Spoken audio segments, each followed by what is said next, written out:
dear students, how are you all? Hope so you all are healthy and happy. So yes, today we are going to continue your honeycomb of standard 7 and chapter 1st wherever we have left. So let us continue with the chapter, and with a very quick revision I would like to give hint or revision of some points we have earlier learned. So the first chapter, 3 questions we have learned, we have gone through it thoroughly, but since we are giving some flashback, okay. So we have learned from this chapter that there was a king and he thought that he would never fail if he knew some 3 questions, and the 3 questions which he wants the answer of that questions were: what was the right time to begin something, which people should he listen to, and the third question was what is the most important thing for him to do. And for these questions, for this answer of these questions, he sent his messenger throughout his kingdom. उसने अपने एक messenger को भेजा था अपने पूरे राज्य में, और उस मैसेंजर के साथ एक मैसेज भी भेजा था कि जो भी ये क्वेश्चन के आंसर्स देगा उसको वो large sum of money as a gift he will pay और he will give to him. So ये सुनते हुए बहुत सारे wise man came to the king. बहुत सारे वाइज मैन वहाँ पे आते हैं इस आंसर के लिए, इस क्वेश्चन को आंसर करने के लिए, और सबके आंसर्स डिफरेंट से थे. तो किसी ने फॉर द फर्स्ट क्वेश्चन किसी ने ये आंसर किया कि भाई उसको एक टाइम टेबल प्रिपेयर करना चाहिए और उसको स्ट्रिक्टली फॉलो करना चाहिए, तभी जाकर वो कोई भी थिंग प्रॉपर टाइम में कर सकता है. तो किसी ने कहा कि वो इम्पॉसिबल है एडवांस में डिसाइड करना. तो किसी ने कहा कि किंग को अवॉइड करना चाहिए फुलिश प्लेजर को, और जो चीज़ नेसेसरी है उस पर ही उसको फोकस करना चाहिए. तो किसी ने कहा कि उसको काउंसिलर की ज़रूरत है, वहाँ पे काउंसिल की ज़रूरत है, उसकी मदद से वो कोई प्रॉपर टाइम पे डिसीज़न ले सकता है. ये था फर्स्ट क्वेश्चन. फिर सेकंड क्वेश्चन में किसी ने ये कहा कि भाई अगर ये ऐसा होगा कि पहले से ही डिसाइड करना है और उसकी हेल्प वो काउंसिलर की लेगा या तो काउंसिल से वाइस मैन की हेल्प लेगा, तो वो पॉसिबल नहीं है कि अगर कभी कोई अर्जेंट हुआ तो वो डिसीज़न को राइट टाइम पे डिसीज़न नहीं ले सकता है, क्योंकि अगर किसी इमरजेंसी में कोई डिसीज़न लेना है तो तब तक हम काउंसिल का वेट नहीं कर सकते हैं. तो for this he should have to look into his future. अच्छा, इसके लिए उसको फ्यूचर में भी देखना पड़ेगा, और इसके लिए उसको एक मैजिशियन की ज़रूरत होगी. वो हमने ये पैरा में पढ़ा था. उसके बाद हमने पढ़ा कि for their answer to second question किसी ने कहा कि भाई उसको काउंसिलर की ही ज़रूरत होगी, किसी ने कहा उसको प्रीस्ट की ज़रूरत होगी. प्रीस्ट मतलब कि चर्च में जो वर्शिप करते हैं वो. किसी ने कहा उसको डॉक्टर की ज़रूरत होगी, तो किसी ने कहा उसको सोल्जर की ज़रूरत होगी. Now moving towards next where we have left over that.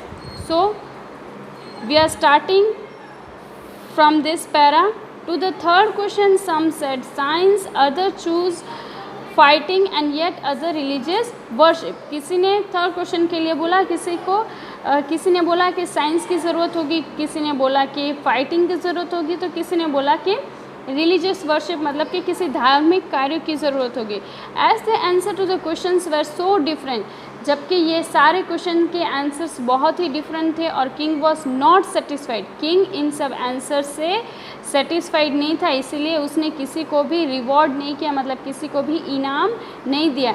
And gave no reward. Instead he decided to seek the advice of certain hermit. उसके बदले उसने क्या सोचा कि उसको सीक मतलब उसको किसी की ज़रूरत है. Is finding he want to obtain. Seek मतलब तो he decided to seek the advice. उसको एडवाइस चाहिए थी किसी सर्टेन हर्मिट. अच्छा, हर्मिट मतलब होता है जो person who lives simple life and who lives alone. अच्छा, हर्मिट मतलब कि एक पर्सन जो सिंपल लाइफ जीता है और वो एलोन रहता है, अकेले रहता है. The hermit lived in the wood which he never left. अच्छा, वो लकड़े मतलब कि लकड़े की झुपड़ी होती, वो वहीं पर ही रहता है, उसको वो छोड़कर कहीं नहीं जाता. He saw no one but simple people and so the king put on ordinary clothes. अच्छा, उसने जाकर देखा हर्मिट को, तो हर्मिट तो एकदम ऑर्डिनरी मैन था, उस सिंपल मैन था. उसने ऑर्डिनरी क्लोथ्स मतलब कि बहुत ही सादे क्लोथ्स उसने डाले हुए थे. इसलिए उसने भी अपना जो राजा का पोशाक होता है, जो ओवरलुक होता है, उसने भी वो लेफ्ट आउट किया और उसने भी सिंपल कपड़े डाले। He saw no one but simple people and so the king put an ordinary clothes. Before he reached the hermit's hut, king left his horse with his bodyguard and went on alone. अच्छा, जब वो hurt के पास पहुंचता है, जब वो वहाँ पर पहुंचता है, वो उस हर्मिट के हर्ट के पास पहुंचता है, तब किंग ने लेफ्ट किया क्या, अपना हॉर्स उसने अपने बॉडीगार्ड के साथ भेज दिया and he went on alone, और वो वहाँ पर अकेले गए। As the king came near the hermit's hut he saw hermit digging a ground in front of his hut. अच्छा, जैसे ही वो वहाँ पर पहुँचता है, as the king came near the hermit's hut, जैसे ही वो किंग हर्मिट के हट के पास आता है, उसकी झोपड़ी के पास आता है, तो उसने क्या देखा कि हर्मिट डिगिंग मतलब वो खुदाई कर रहा है, डिगिंग द ग्राउंड की खुदाई कर रहा है, इन फ्रंट ऑफ हिज हट, अपने हट के सामने वो खुदाई कर रहा है। ही greeted the king and continued digging. अच्छा, जैसे ही उसने देखा तो वो एक दूसरे को ग्रीटेड मतलब कि वेलकम करना, अभिवादन करना, एक दूसरे को फ्रेंडलीनेस से मिलना। तो ही ग्रीटेड द किंग, उसने किंग का अभिवादन किया, उसको वेलकम किया, and again he continued digging, और फिर से वो खुदाई करने स्टार्ट हो गया। The hermit was old and weak. अच्छा, वो हर्मिट कैसा था, ओल्ड था और वीक था। And as he work he breathed heavily, जैसे जैसे वो काम करता जा रहा था, उसको मतलब ब्रीथेड हैवीली मतलब उसके सांस फूल जा रहे थे, उसको वो थक जा रहा था। The king went to the hermit and said I have come to you wise man, wise hermit. King वहाँ पर जाकर बोलता है कि हर्मिट, मैं आपके पास आया हूँ। I have come to you, wise man, wise hermit, to ask you answer of these 3 question. मैं आपके पास 3 क्वेश्चन के आंसर के लिए आया हूँ। How can I learn to the right thing at the right time? मैं कैसे सीख सकता हूँ कि कौन से राइट समय पे कौन से राइट चीज़ को स्टार्ट करना है।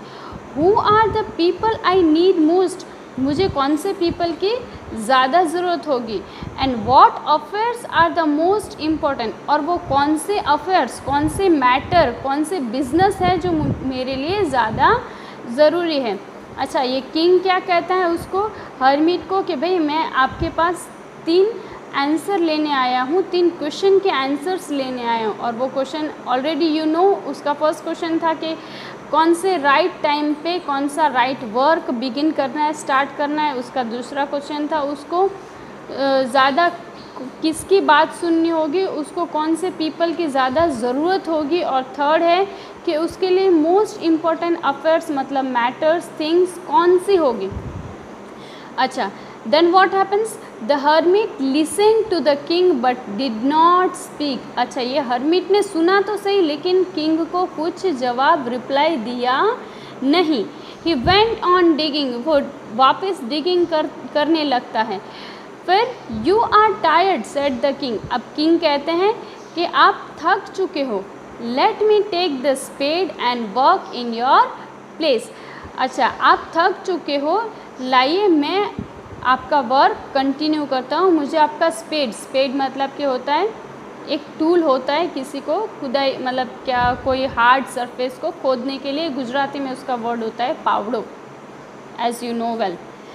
Thanks said the hermit. अच्छा, जैसे ही उसने किंग ने हर्मिट से स्पेड ले लिया तो हर्मिट ने उसको रिप्लाई करते हुए कहा कि thanks, giving the king his spade then he sit down on the ground. उसने स्पेड किंग को दे दिया और वो ग्राउंड पर बैठ गए। नाउ व्हाट्स फर्दर, अच्छा आगे क्या है, when the king had dug 2 bits. अच्छा, 2 बिट्स मतलब कि वो जहाँ पे हम अपने फ्लावर्स या लगाने के लिए एक एरिया जो होता है ना, एक एरिया जो होता है कियारा बोलते हैं हम लोग उसको, वो उसने जब when the king had dug 2 beds he stopped and repeated the question. Again वो 2 beds को डग करने के बाद वो स्टॉप हो गया और फिर से उसने वही क्वेश्चन उस हर्मिट को पूछा. The hermit gave no answer but stood up. अच्छा, फिर से हर्मिट ने तो उसको कोई भी जवाब नहीं दिया. एंड स्टूड अप मतलब कि खड़े हो गया.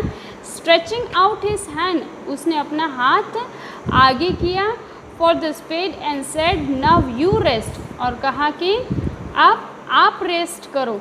एंड लेट मी वर्क, और मुझे काम करने दो. But the king did not give him the spade and continue to dig.